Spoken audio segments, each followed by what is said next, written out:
कितने के दिमाग खराब है। अरे माता पिता मारने का चीज है। हाँ माता पिता पूजा करने का चीज है। हमें गुरु जी कल के बाहर तेरा अलवेला कोई पूजा पाठ में नहीं हो तो पहले तो भगवान के नाम ले ली हो।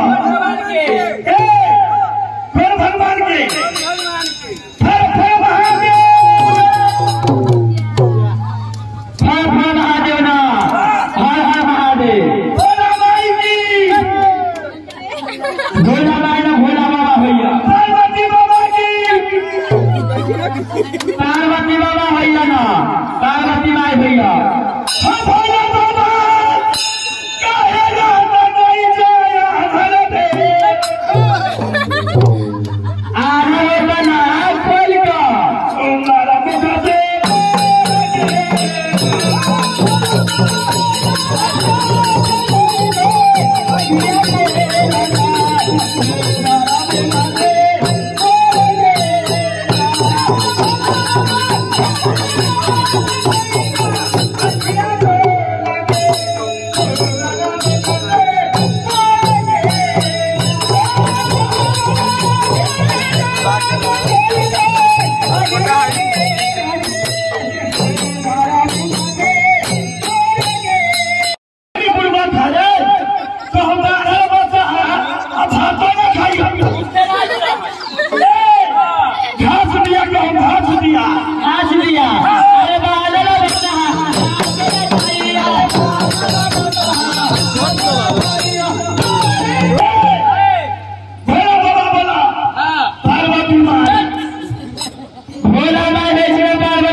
दुनिया का माल बोले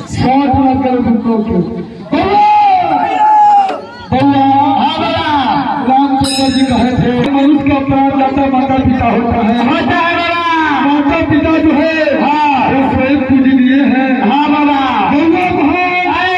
तभी राम के नाम हो के चाहिए बाबा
लगता है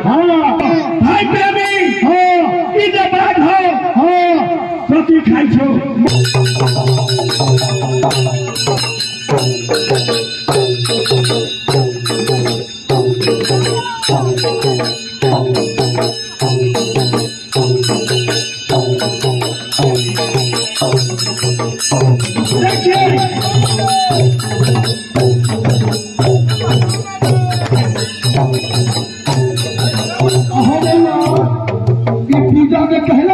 हम करी रे बल्ला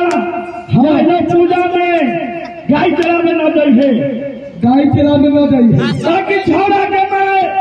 बड़ा बदमाश रहा अपन मार है कि सतरा मार है सतरा रहा तेरा मानो करिए कि तू 4 रुपया हटा कर ते तोरा तो कुछ भेबे न करे छ की भेल है दे बाबा हो जबरदस्ती के मैं गाय चला में बैठा दे गाय बा के बखरा खाए ले है बेटवा के बखरा खाए ले है अब अल्लाह बेटवा के बखरा खाए ले तो तोहर बेटा बेटवा के बखरा की बखरा बेटवा के खाए ले बखरा खाए ले है बेटवा के बाबा हो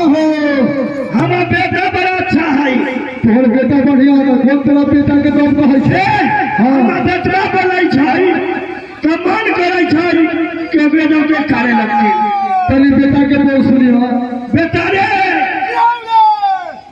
बड़ा बढ़िया बोले छ तोरा कहै छ की हौ रे बाबा रे की हो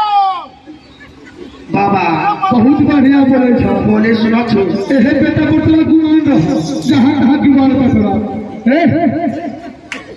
ना ऐसा बेटा कहै की हौ रे बेटा रे की हौ रे हम तो बाबू हत्या रे आ तू बाबू न हके बाबा रे की हो ए बड़ी सच्ची तो बाबू हत्या न बचो न पप्पा रे कहिया न तो भगवा खाई ले बेटा रे हां रे हमरा बेटा तेरा कहै छै हां रे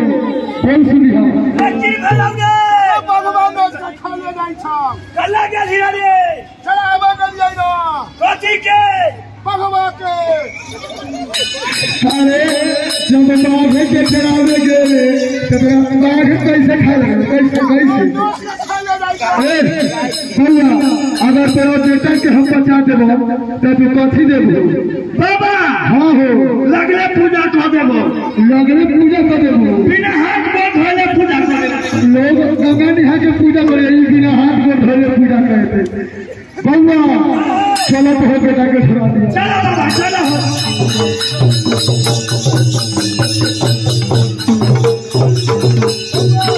भैया देखो तो बेटा को